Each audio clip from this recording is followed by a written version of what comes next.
You know, sometimes in trying to be modern and relevant, we don't move forward. We instead move downwards.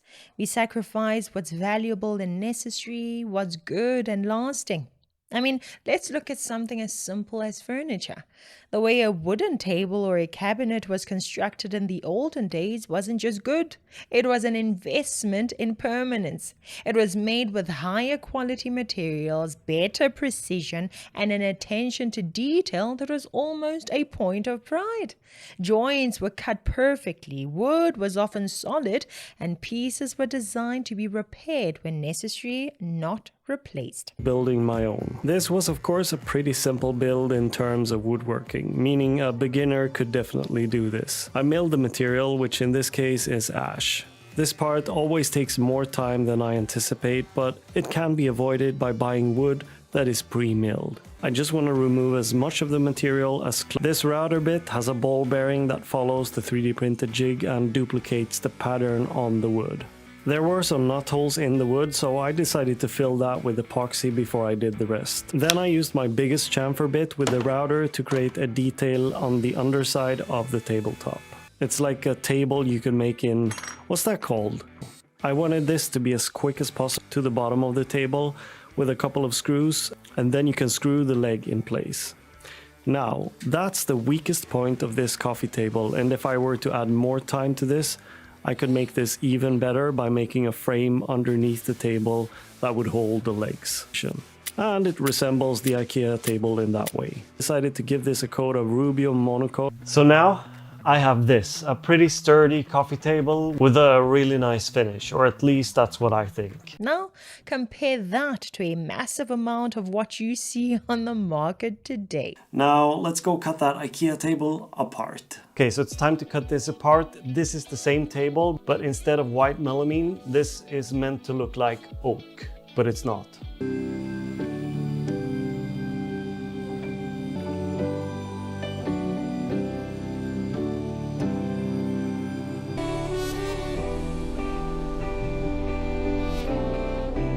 Now this is cardboard.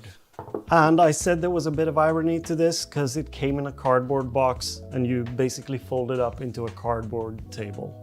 But the big downside as I see it is that we're spending so much of our resources instead of buying something that will last a long time.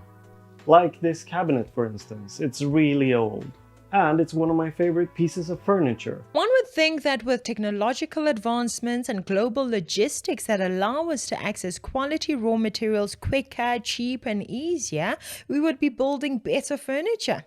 Yet it often feels like we're just building disposable boxes. This pattern holds true even for complex appliances. New bought and leftover. They're all right there, and they're all at your fingertips. Let's start with the most ingenious door in any refrigerator. It has special places for bottles, spreadable butter, cheeses, even leftovers, and a big picture window hydrator for fruits and vegetables. It tilts down to show you your supply at a glance. And it also lifts out, so you can take it over to the sink when there's a fresh supply to be washed and put away.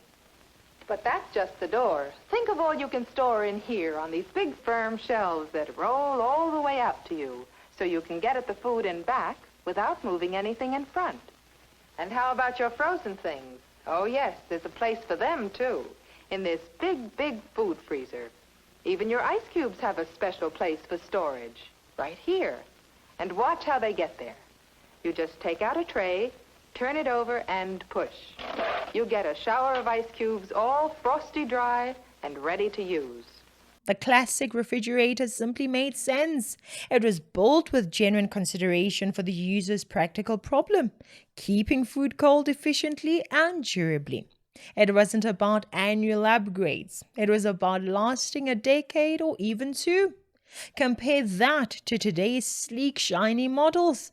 They might have a tablet on the door or tell you the weather, but how often do you look at the actual storage space? How often does a single broken sensor or a specialized hard-to-replace component lead to the entire machine being scrapped?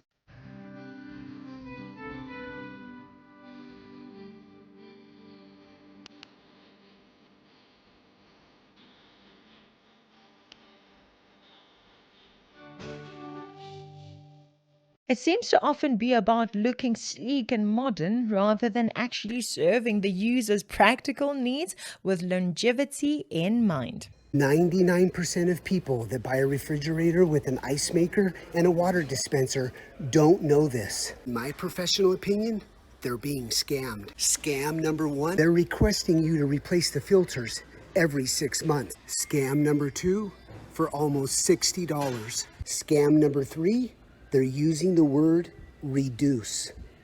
But here's the biggest scam. Every manufacturer makes their own filter, and underneath the sticker, there's a computer chip. And where you install the filter, there's a QR code preventing you from using any other filter. And here's what they don't want you to ever know. And they'll never sell them at an appliance store or have them next to the water filters. By law, every manufacturer has to produce and manufacture a plug. So if you ever wanted to bypass your water filter, you can do it. And I highly recommend you do that and use an RO system to filter your water, saving you money and protecting your family from drinking contaminated water. Now, I know that many of you are thinking the problem is capitalism because that's often the default diagnosis, right? And while I agree that the problem with some manufacturers is a pure toxic focus on money, on maximizing shareholder profit by deliberately minimizing product lifespan, I do not think that that is the main or only problem. What if I told you the first light bulb never actually failed? In 1901, a bulb was installed inside a fire station in California. No replacements, no repairs, and it's still glowing today, more than 120 years later. One object quietly proving that light didn't have to be disposable. Then something changed. Not in physics, in profit. In the 1920s, the biggest lighting manufacturers, GE, Philips, Osram, didn't compete. They formed an alliance behind closed doors, a cartel called Phoebus. Their mission was not to make better light, it was to make weaker light. They agreed to cap every bulb's lifespan at 1,000 hours. Not because they couldn't make them last. The century-old bulb proves they could, but because a product that never dies kills the business model. That moment wasn't just about bulbs. That was the birth of an idea. Design things to fail, so people must return. Planned obsolescence. Once they proved it worked on light, they applied it everywhere. Cars that outlive warranties weren't allowed. Appliances built with cheap parts. Phones that slow with updates. Batteries sealed so you can't replace them. Software subscriptions that never end. Everything running on one principle. Permanent dependency is more profitable than durability. And people think innovation made products shorter-lived. But inspect the trend. The longer technology has advanced, the faster consumer goods die. That is not evolution. That is engineered decay. When it comes to the manufacturers who are all about the money, we need to look at ourselves as customers and ask the question, why do we keep supporting them? I mean, no one is holding a gun against our heads telling us to order SMEG products, right?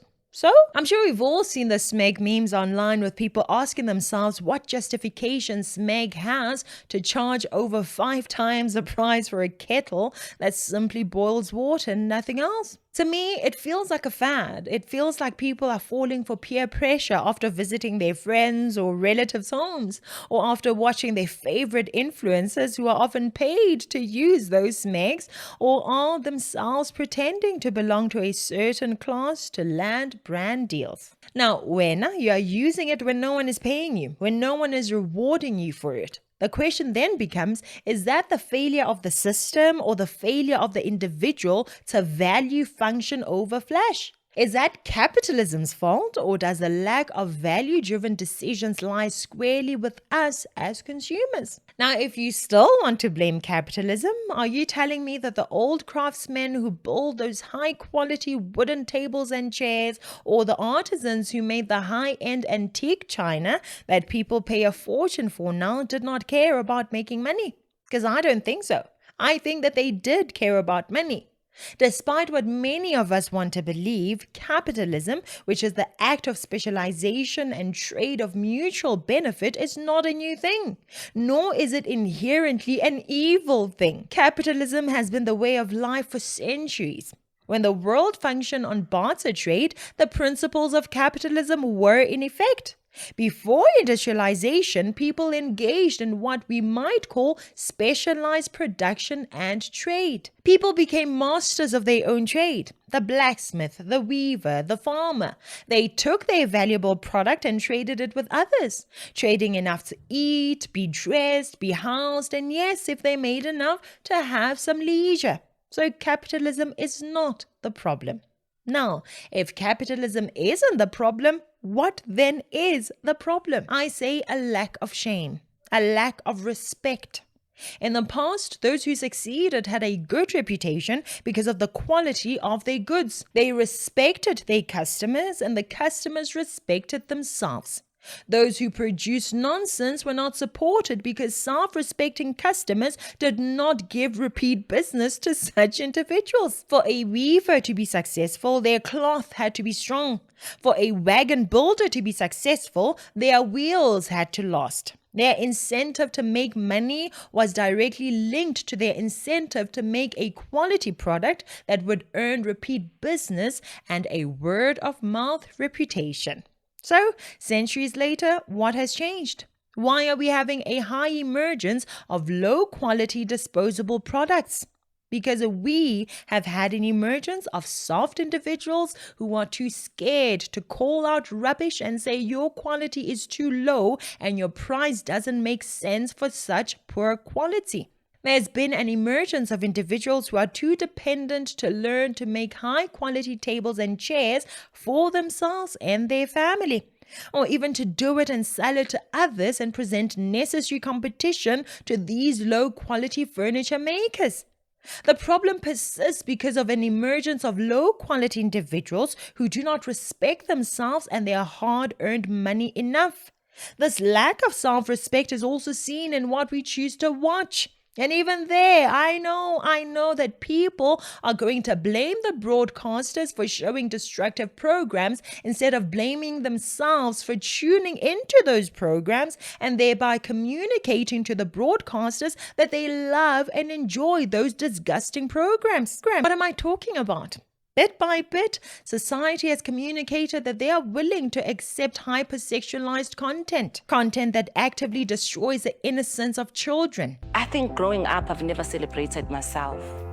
For me, it's always about people, and I put people first before myself. And for what they're doing now, I'm very grateful.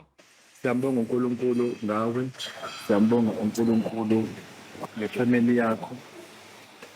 Siyambonga uNkulunkulu ngokubusisa wena. I'm also grateful for you and your family.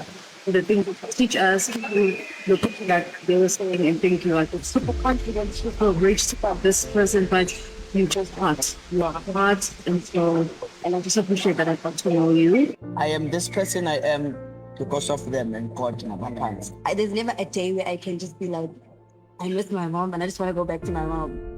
Because I feel like sometimes if I need that like motherly love, motherly bond, she gives it to me.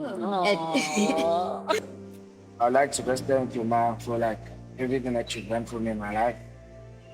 You've changed. Content that allows some mentally ill individuals to live out their taboo fantasies in broad daylight, and where has that led? High quality has been replaced by a mess. A good example is the 2024 Olympics opening scene that had horrific scenes. A tableau so controversial it has the world asking, what were they thinking? Picture this. Drag queens and dancers sprawled across a long table in a scene eerily reminiscent of Leonardo da Vinci's The Last Supper. Jesus Christ and his 12 apostles, replaced by a flamboyant display that left many viewers outraged. While in the past, when there was still shame, a respect for skill and quality, society was treated to scenes of brilliance. Ladies and gentlemen, it is not a matter of capitalism. It is a matter of not valuing craftsmanship. It is a matter of not respecting ourselves and demanding higher quality, be it in Olympic openings and TV programs, furniture and appliances, education and politics. It is a matter of shifting from reputation economy to a trend economy. While most of the world is subjected to this, there are still societies that value craftsmanship, quality, and reputation, producers that still respect themselves and their consumers. Japanese craftsmanship stands apart. First, in Japan, they take construction seriously. Roads are built with such precision and clean finishing that they rarely need repairs for years. And when repairs are needed, they do it overnight. You wake up the next day and it looks like nothing ever happened there. Clean, fast, and zero inconvenience. Next, even pancakes look like they came straight out of an animation. These fluffy souffle pancakes are freshly prepared right in front of you, cooked on a copper griddle and topped with bacon and hollandaise sauce. It's not just dessert, it's a full meal. And the best part is, they're gluten-free. And finally, way back in the early 80s, Honda was already living in the future. The Honda City came with a foldable mini scooter called the Moto Compo that fit perfectly in the trunk. Take it out, ride through the city, and fold it back like a suitcase. A brilliant last-mile solution, decades before folding scooters became a thing.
This is not a trait indigenous to the Chinese or the Japanese. We can learn these principles, copy and replicate them right here in South Africa.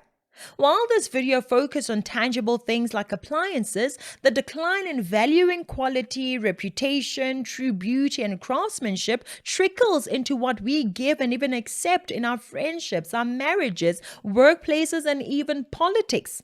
The quality of friends and spouses has been falling. The quality of parents and teachers has fallen. And there is no more shame or respect among the people. Fewer people deserve to be called leaders, husbands or wives, teachers or parents.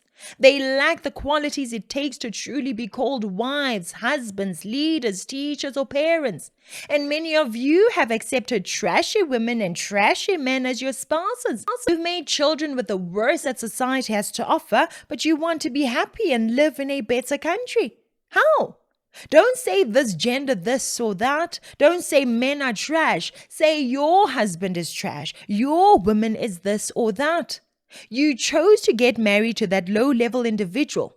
You chose to have children with that low-level individual. And you chose to not respect your home. Fellow South Africans, please stop telling yourselves the lie that it is not that deep. It actually is very, very deep. Let's raise the bar, let's respect ourselves and demand more from ourselves, from manufacturers, spouses, teachers, and politicians. We can be better parents, teachers, leaders, husbands, and wives. It has been done before. Let us be better customers and producers. Let us be better employers and employees. Let's be better friends, grandparents, and relatives. Let's be better neighbors. Anyway, that's it for today. Please do share your thoughts on the matter in the comments section below. Please share this video with others as well. Thank you so much for watching. I'm Katlego. This is Citizen Concerned. And until next time, beware of the comrades.